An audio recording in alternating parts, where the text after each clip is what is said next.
தமிழர்களின் number 1 choice Tamil matrimony.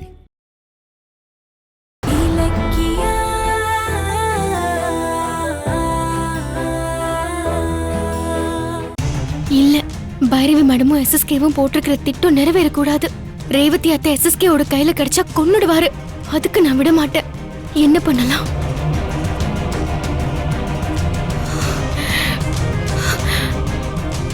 ஆமா, அதுதான் சரியா இருக்கும்.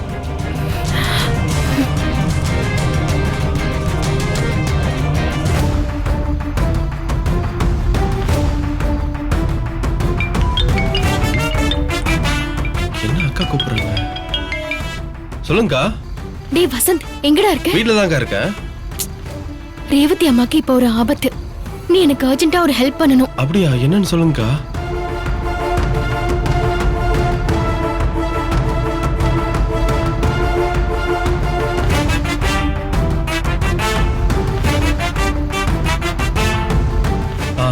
சரிக்கா, நான் பாத்துக்கிறேன். ஏய், கொஞ்சம் சீக்கிரம் வா. என்ன? சரிக்கா.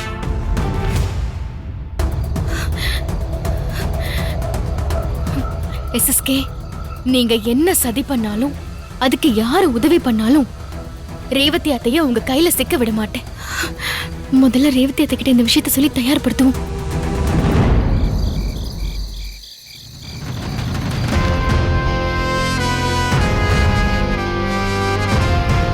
டேய் சார், இன்னைக்கு ரேவதி எஸ்கேப்பே ஆகக்கூடாது. ஜாக்கிரதையா இருங்க சார். பைரவி மேடம் ஹெல்ப் போடுறாங்க சார், தூக்க போறோம். அதனால ஒரு பிரச்சனை வராது சார். 2 தட்டு தட்டுனா மயக்கமாயிட போறாங்க. துண்டா தோல்ல தூக்கி போட்டு கொண்டு வந்துடலாம் சார். சார் பாருங்க சார், மணி 1 ஆக போகுது சார். டேய் பொருடா, பைரவி ஃபோன் பண்ணாதான் போக முடியும்.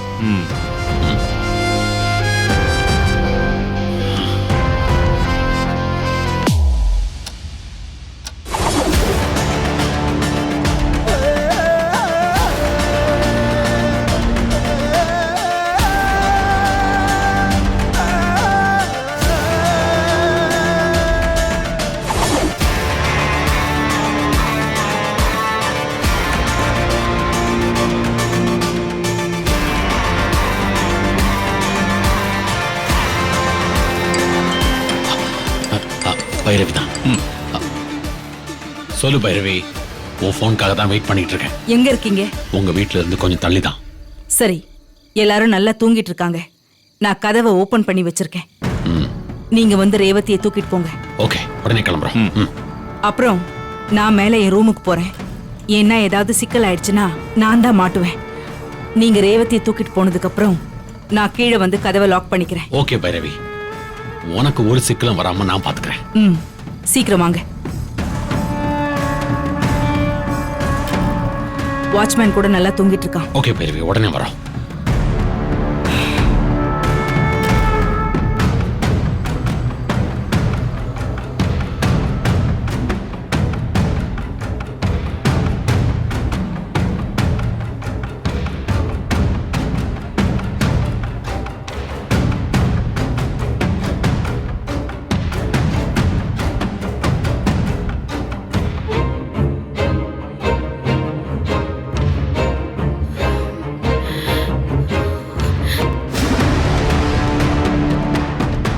டேய் சார், சத்தம் போடாம மெதுவா உள்ளவா.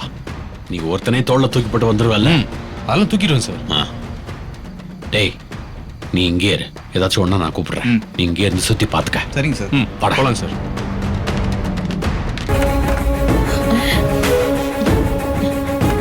அத்தை, அத்தை, நான் சொன்ன மாதிரி உங்களை கடத்திட்டு போக அந்த எஸ்எஸ்கே வந்துட்டாரு. இனி நீங்க இங்க இருந்தீங்கன்னா ஆபத்து. நீங்க ரெடி தானே? நான் ரெடியா தான் இருக்கேன் இலக்கியா. ஹாஸ்பிட்டல்ல தான் அந்த படுபாவி என்னை விட்டு வைக்கலனா இங்கேயே வந்து இப்படி தொல்லை கொடுத்துட்டு இருக்கானே என் புள்ள கௌதம. இங்கேயே பக்கத்துல இருந்து கடைசி வரைக்கும் பார்த்து சந்தோஷப்படலாம்னு நினைச்சேன்.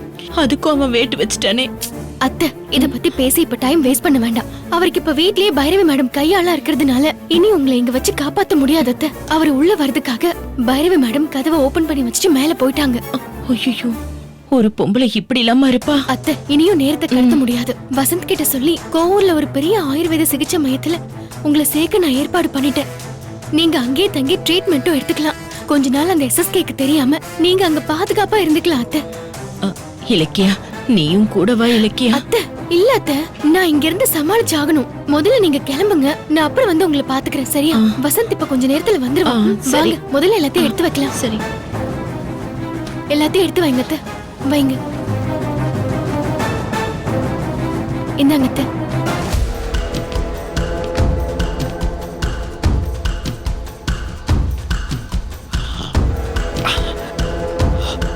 டேய் வா மெதுவா வா.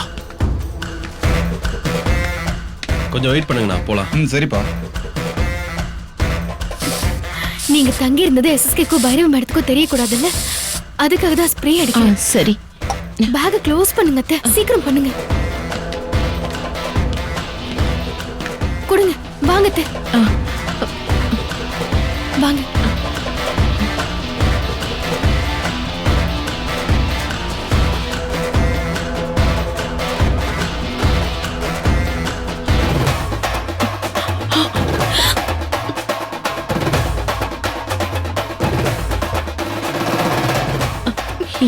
இலக்கியா. ஏய் என்னடா இருமல் சத்தம்? நீ இருமல்? சார் நான் இருமல சார். யார்? யாரோ வீட்டுல தூங்குறவங்க இருமுறாங்க சார். ஆ, ஆ, ஆ. சத்தம் போடாம வா. இருங்க அத்தை. வாங்க வாங்க.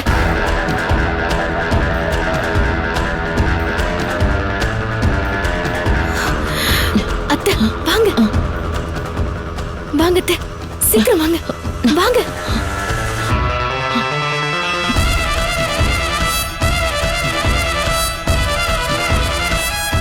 சார் ரேவதி எந்த ரூம்ல சார் பாத்தீங்க? டேய் நான் அன்னைக்கு அவளை அந்த ரூம்ல தான் பார்த்தேன். ஆனா இன்னைக்கு எந்த ரூம்ல இருக்கான்னு பார்க்கணும்டா. வாடா. சரிங்க சார். சீக்கிரம் வாங்க. போங்க, சீக்கிரம் ஏறுங்க. இலக்கியா. வசந்த் இது புடி. ஆட்டோல உட்காருங்க. இலக்கியா, நீ கொஞ்சம் ஜாக்கிரதையா இரு. அந்த எஸ்எஸ்கே உன்னை ஏதாவது ஐயோ பண்ணிருப்பா. அம்மா, நான் அவரை பாத்துக்கிறேன். நீங்க முதல்ல சீக்கிரம் கிளம்புங்க, உட்காருங்க. அப்புறம் வசந்த், அக்கா. இவங்களை நான் சொன்ன மாதிரி அந்த சிகிச்சை மையத்துல பத்திரமா சரிக்கா. வைக்கிறேன். சரியா? நான் கிளம்புங்கம்மா, சீக்கிரம் கிளம்புங்க. வந்துட வாங்க, போறாங்க, அக்கா. கிளம்புங்க. ஏறுங்க, உள்ள சரி. உட்காருங்க, போங்க. வசந்த் சீக்கிரம் கூட்டிட்டு கிளம்புடா. சரிக்கா.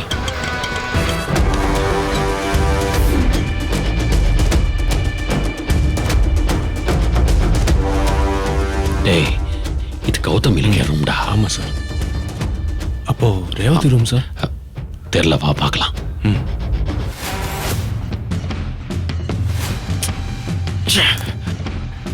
என்னடா ஒருவேளை சார். பைரவி சொன்ன மாதிரி இலக்கிய ரேவதிய ஸ்டோர் ரூம்ல தங்க வச்சிருப்பாளோ?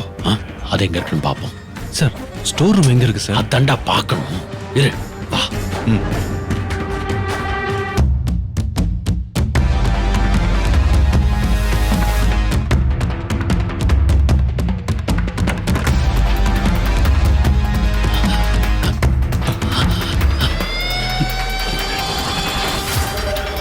சார் எங்க சார் ரேவதியை காணோம்? டேய் இந்த ரூம்ல இருக்கிறதா தான் பைரவி சொன்னா.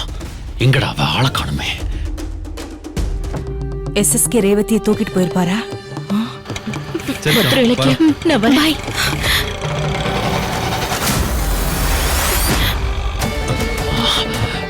போ.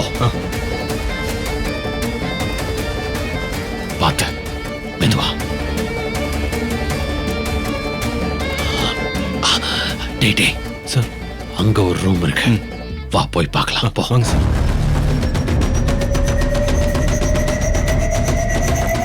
போ போ போ.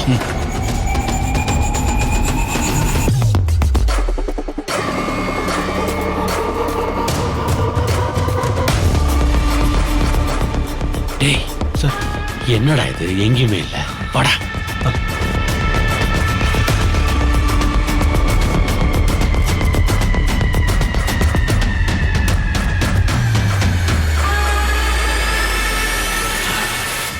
டேய் சார். நீ மாடிக்கு போய் பாரு, நான் அங்க போய் பார்க்கறேன். சரிங்க சார், நான் போ பார்க்குறேன். போ போ.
ஒருவேளை வந்தது திருடன் நினைச்சு அடிக்கிறாளோ?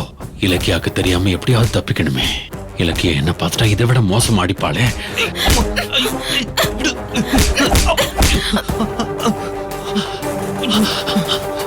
ஏய்,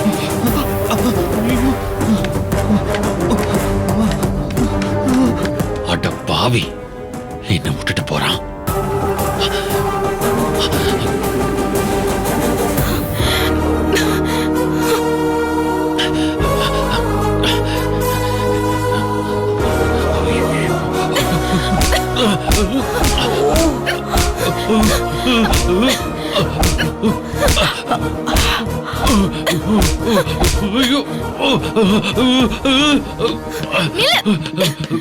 எங்க ஓடுற?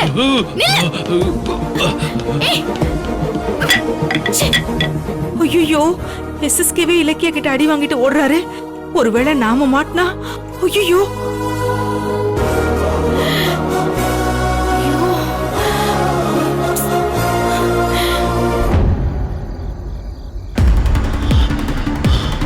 மனுஷியா சார் அவ? அப்பா பேயடி அடிச்சு விட்டா. ஐயோ அம்மா, கத்த கூட முடியல சார். 2 கையால வாயை பொத்திக்கிட்டு ஓடி வந்தேன் சார். ஏண்டா, உன்னை நம்பி வந்தா தப்பிச்சா போதும் என்ன விட்டுட்டு ஓடுறியாடா? உனக்கு ரவுடின்னு பேர் வேற. ச்சே.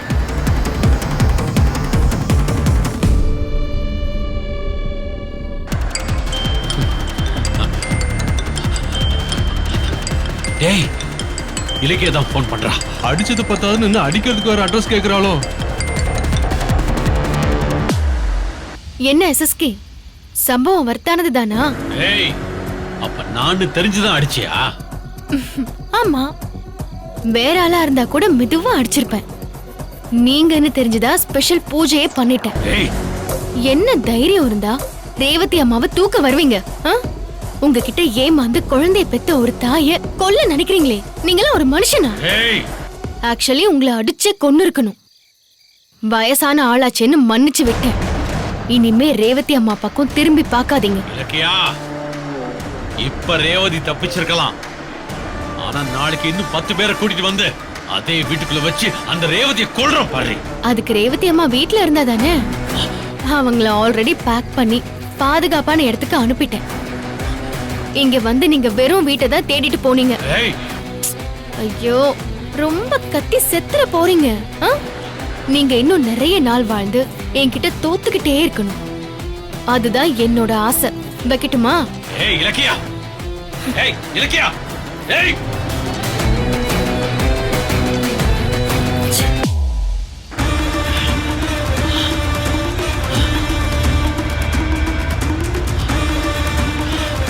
டேய் சார்,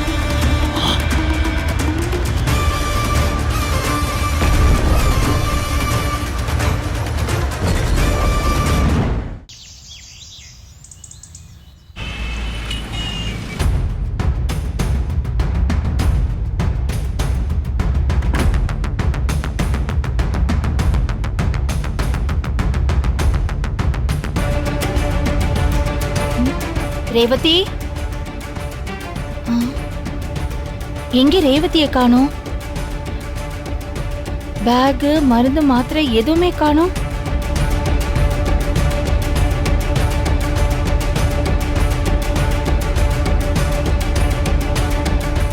நைட்டு அவ்ளோ தேடியும் ரேவதிய காணலையே. ஆனா எஸ்எஸ்கே அவளை வீட்ல பார்த்ததா கன்ஃபார்மா சொன்னாரே. அப்ப அவ எங்க போயிருப்பா? ச்சே, ஒரே குழப்பமா இருக்கு.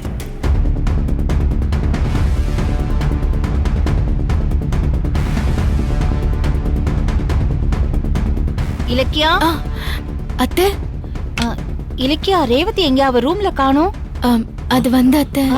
என்ன என்ன ஜானு சொல்ற? ரேவதி அம்மாவை காணுமா? ஆமாப்பா, கஞ்சி குடுக்கலான்னு ரூமுக்கு போனேன். ஆனா அவ அங்க இல்லையே. ரூம்ல இல்லனா மாடியில போய் தேடி பார்க்க வேண்டியதானே? போய் தேடி பாரு போ. இல்ல கௌதம், நான் அவ ரூமுக்கு போனப்போ அவளோட பேக், மருந்து, மாத்திரை எதுவுமே இல்ல. காணுமா? அதனாலதான் சந்தேகப்பட்டு இவகிட்ட கேக்குறதுக்கு வந்தேன். இரு, நான் போய் ரேவதி அம்மா தேடி பார்க்கறேன். கௌதம், ஒரு நிமிஷம். நீங்க வீட்ல எங்க போய் தேடினாலும் ரேவதி அம்மா கிடைக்க மாட்டாங்க. என்னது? என்ன சொல்ற? ஏன் கிடைக்க மாட்டா? அது வந்து ம் சொல்லுமா. ம் ஒரே ஒரு நிமிஷம். ம் எங்க போறா?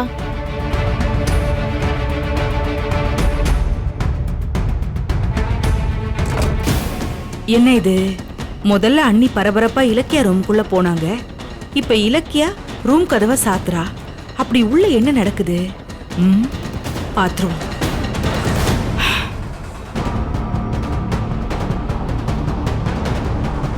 கடவுளே, ரேவதி அத்தைய எஸ்எஸ்கே கண்ணில் படாம இருக்கதான் நான் அனுப்புனேன்னு என்னால இப்ப சொல்ல முடியாது. அதனால இப்ப நான் சொல்ல போற பொய்க்காக என்ன மன்னிச்சிடு.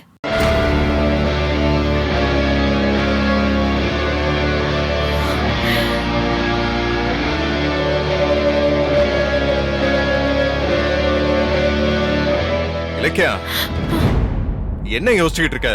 ரேவதி அம்மா எங்க? சொல்லு. அது என்னம்மா? ம் ரூம்குள்ள அப்படி என்னதான் பேசிக்கிறாங்க? என்ன ரகசியமா இருக்கும்? ரேவதி அம்மா இப்போ கோவூர்ல இருக்கிற ஒரு ஆயுர்வேத சிகிச்சை மையத்துல இருக்காங்க. எதுக்கு ரேவதி அங்க அனுப்புன? நான் தான் ரேவதி அம்மாவை அங்க அனுப்புனேன். இனிமே அவங்க அங்கதான் தங்குவாங்க. ம், என்ன பேசிக்கிறாங்க? ஒண்ணுமே கேட்க மாட்டேங்குதே. இல்ல இலக்கியா, எனக்கு ஒண்ணுமே புரியல. எதுக்கு சொல்லாம கொள்ளாம வீட்டை விட்டு போனாங்க? என்ன நடந்துச்சு? ரேவதி அம்மா கேன்சரால பாதிக்கப்பட்டு ரொம்ப உடைஞ்சு போய் ஹாஸ்பிட்டல்ல இருந்தப்போ அவங்க தனியா வேதனைப்பட்டதை பார்த்து ஒரு ஆறுதலுக்காக தான் இங்க கூட்டிட்டு வந்தேன். ஆனா நம்ம வீட்ல அஞ்சலி கார்த்திக் பிரச்சனை நடக்கிறத பார்த்து அவங்க ரொம்பவே ஃபீல் பண்ண ஆரம்பிச்சிட்டாங்க. நான் நிம்மதியை தேடிதான் இந்த வீட்டுக்கு வந்தேன்.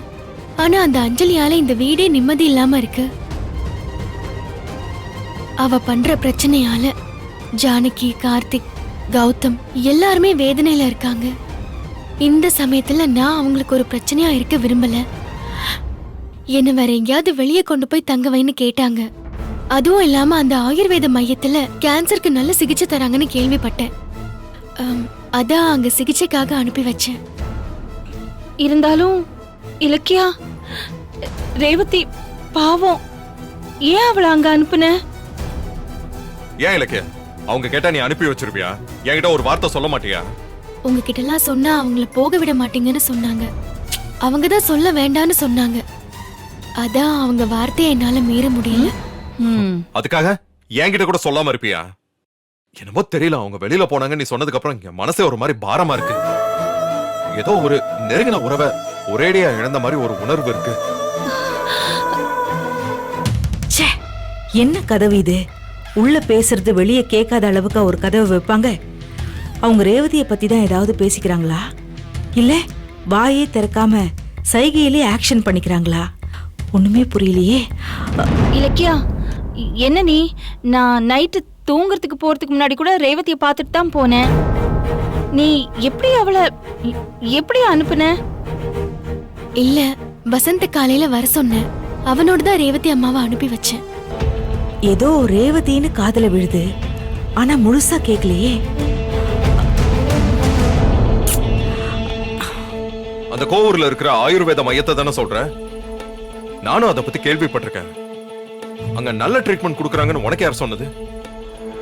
நான் முன்னாடியே கேள்விப்பட்டிருக்கேங்க. சோஷியல் மீடியால கூட பார்த்தேன். நீங்க வேணும்னா விசாரிச்சு பாருங்க. அது நல்ல இடம்னு கன்ஃபார்மா தெரிஞ்சதுக்கு அப்புறம் தான் நான் அவங்கள அனுப்பி வச்சேன்.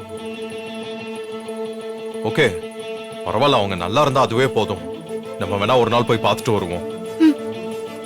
ஆனா நீ இருந்தாலும் முன்னாடியே என்கிட்ட சொல்லி இருக்கணும். எனக்கு ஒரு மாதிரி கஷ்டமா போச்சு. சாரிங்க ரேவதி அத்தை.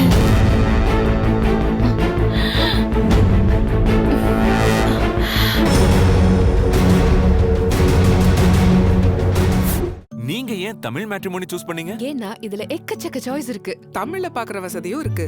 ஹாரோஸ்கோப் கூட மேட்ச் பண்ண முடியும். லட்சக்கணக்கான பேருக்கு நம்ம தமிழ் மேட்ரிமோனி மூலமா கல்யாணம் நடந்திருக்கு. இதுக்கு மேல என்ன வேணும்? தமிழர்களின் நம்பர் 1 சாய்ஸ் தமிழ் மேட்ரிமோனி.